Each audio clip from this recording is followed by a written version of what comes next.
Good day. I am DeAndre Matthews, and I will be your instructor for today. In today's lesson, we will discuss the events of the Tulsa race riots that took place from May to June 1921 in downtown Tulsa, Oklahoma.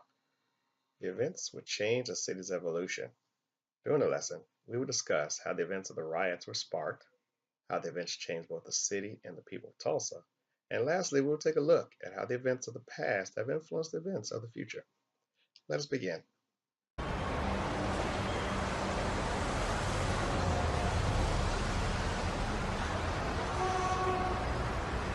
Civil War, the country began to heal itself from the divide between the people in northern and southern states. One of the factors that started to heal was wealth.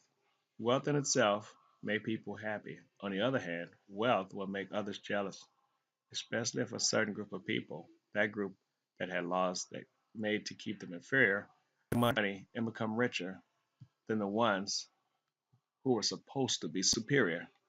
With the addition of Oklahoma as a state in 1907, the state saw people moving to this new land to start a new life, while the state saw an increase in population. The city of Tulsa, in particular, saw an increase in the population. This increase was due in part to African Americans moving to the city from the South. Mayfield will segregate them. The Greenwood area became known throughout the United States as the Black Wall Street. The Greenwood district consisted of some 600 businesses, 21 churches, 21 restaurants, 30 grocery stores, two movie theaters, six private airplanes, one hospital, one bank, and its own school system. For African Americans seemed good, but during these times there were anti black movements. There were also Jim Crow laws that were intact in the state. The view of African Americans making money, along with some white Americans not working, added fuel to the fire that residents needed to spark a tumultuous fire that could not be extinguished quickly. The events of the riot started with a 19-year-old black shoe shiner named Dick Rawlin. Dick Rawlin shined shoes downtown. Rawlin was only allowed to use the segregated restroom inside the Drexel building nearby. In the building worked a 17-year-old white girl named Sarah Page. The incident that brought them together is still not clear. Some stories imply that Rawlin had become acquainted with Page due to his having to use the bathroom every day in the same building. But on a day that would seem ordinary to Rawlin, would soon end up very catastrophic. Rawlin used the elevator that Page was working. A scream of assault was heard. Rawlin was seen running away, so he was accused of assaulting Page. During this time, assaulted was taken as rape.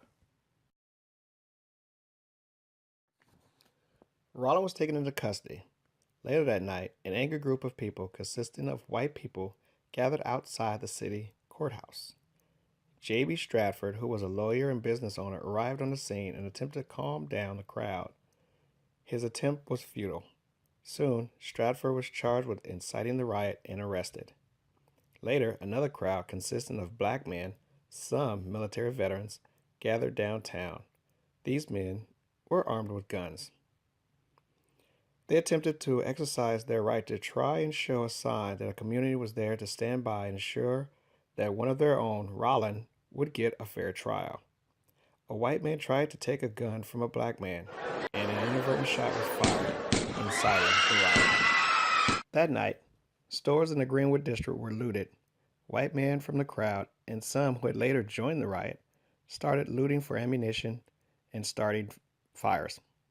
These men would then utilize the ammunition to fire upon residents in the Greenwood area. That night, fires raged and sounds of bullets rained on businesses and residents in the Greenwood district. For the next couple of nights, fires were set and black people were rounded up and placed in holding areas. The families would be held accountable due to the so-called militants who had existed in their community. Families were torn apart as the men were taken to holding areas near downtown and near the county fairgrounds. The aftermath of the riots were saddening. After reopening the archives and reviewing the incidents in depth, it would later suggest that a number of factors contributed to the riots: the loss of property and the loss of life that occurred. One factor that was uncovered was the inept police force that failed both blacks and whites. The police force was also responsible for giving white people weapons and deputizing the white citizens. Some of these same citizens had hatred for blacks already.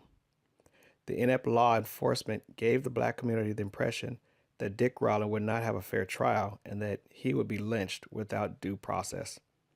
With this view of law enforcement, members of the black community took it upon themselves to try and exercise their rights. The effects of the riots had affected Tulsa in ways that took years to heal. The city took different measures to ensure that the black community would not rebuild their once thriving area. Different zoning laws were given to them. Insurance claims were not paid for burned buildings because blacks were considered the cause. And when other cities offered assistance to help rebuild the area, the mayor gave a response that implied that it was their situation and that the city of Tulsa would deal with it. Blacks were even given incentives to leave the city, such as given low bus and train fares. Although the city would attempt to rebuild later, the black community attempted to rebuild the Greenwood district years later in the 1980s and 90s, but their attempt would not result in a thriving area as the black community did not have investors to provide businesses. Also, the area had changed due to a freeway that was constructed and a railroad which was built cutting through the area. The Greenwood area would not be the same. Years later, the city of Tulsa would see a memorial erected to commemorate the area that once was the epicenter of the success of black Americans in the nation. The area now has a branch of Oklahoma State University, which supplies a means of education for the area. The area is also home to a housing area for African Americans.